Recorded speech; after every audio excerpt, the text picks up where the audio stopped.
A new Rasmussen report has President Trump leading his opponent by double digits, a full 10 points now.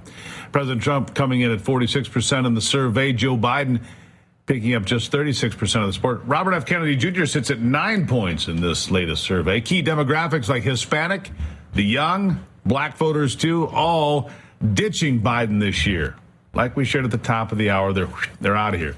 This despite the lawfare against the former president, which has seemed to fan the flames instead of quenching them. Trump also held a major donor event over the weekend at his Mar-a-Lago estate, hosted by the RNC, and some have referred to the lunch as the VP audition, with everyone from Representative Stefanik, Vivek Ramaswamy, Senator Blackburn, all in attendance. Who's going to be on the ticket? We should have some betting on this. Join me now to discuss it, former Congressman, Dallas County GOP Chair, Lieutenant Colonel Alan West. Colonel, nice to see you. As always, hope you had a great weekend. It's my pleasure, and I pray the same for you as well, Steve. Thanks for having me. Yeah. Yes, sir. So the sweepstakes, Tom Cotton, Tim Scott, Kristi Noem, who might have shot herself in the foot with a story about the dog, be that as it may. Maybe it does, maybe it doesn't. Well, you stick your finger in the air. Do you have any idea? There's a pretty good bench here, honestly. Any indication at all as to who he might give the nod to? No, I don't think there's any indication. I think the most important thing you see is a far deeper bench, and any of those individuals that were on that stage could go toe-to-toe with Kamala Harris in a vice presidential debate.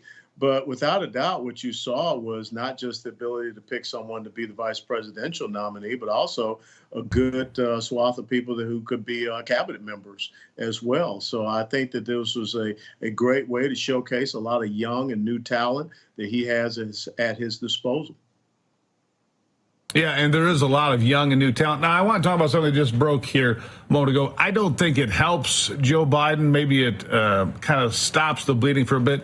A possible ceasefire in Gaza, a possible end to hostilities there. To me, it's probably too late. He's alienated Jewish voters, Arab and Muslim voters, not impressed with the way that he supported Israel. So, there's no win here. I don't think for Joe Biden. What do you make of the news? Maybe it's a stop in the hostilities. Maybe it's not. We'll see. But does it help him politically?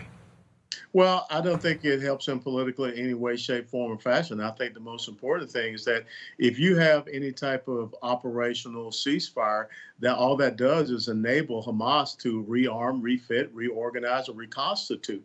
We know that they have been taking a lot of the aid that is meant for the civilians there for themselves, and we know that they fire rockets and mortars, at the pier that was supposed to be built from the ocean, from the Mediterranean into Gaza. So I think that Israel has to continue on with their operational tempo and their momentum. If you have the enemy on his heels, you got to continue on with that. And I don't think that this is going to be something that follows through. Hamas has already said that they've stepped away from the quote-unquote hostage negotiation table. So it just makes you wonder, if there is a ceasefire put together by Qatar and Egypt, what did Israel get out of this deal? That's my question. Because, look, Iran still hostile. Iran still selling oil, 2 million barrels a day to China. I don't see this stopping. They might stop for a moment, but then it'll be Hezbollah. It'll be the Houthis. Somebody else will step into the void if Hamas is not there. My guess, right? No, you're absolutely right. And furthermore, why would we trust the Qataris when the senior leadership of Hamas resides in Qatar? So I would not trust them to be, brokering anything that's going to be fair to both sides, without a doubt. So I think Israel will do the right thing in listening and hearing people out.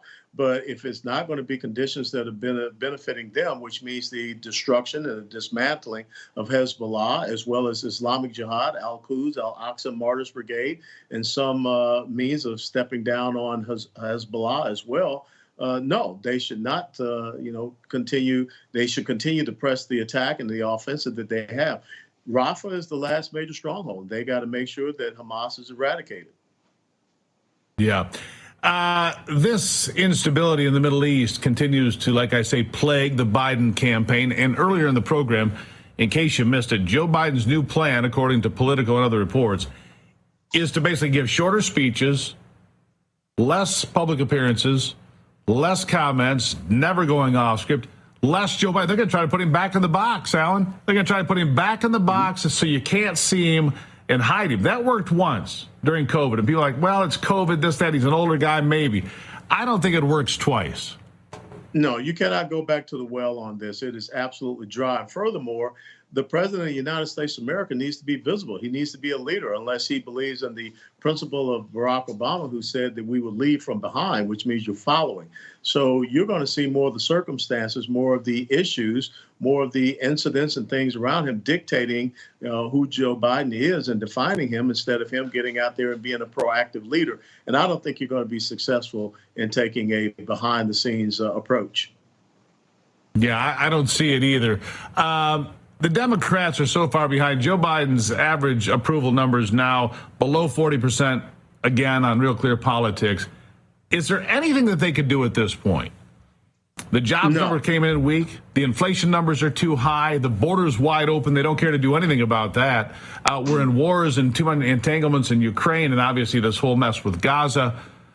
Where do you look and say Joe Biden has really shown leadership? That's the problem the Democrats have. You can say everything's great, but really, just not.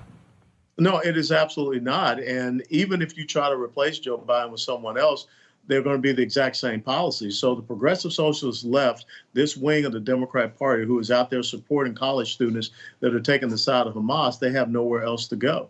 You know, people are smart enough to know what is happening in the grocery stores, to the gas pumps. They're smart enough to understand what's happening in their communities where crime is rampant. They don't see any relief. And when you continue to, even now, the thing about taking Title IX away, you have parents that are concerned about the health of their daughters when you're allowing these biological males to compete against them. And that's something else that the Biden administration has as a millstone about their neck.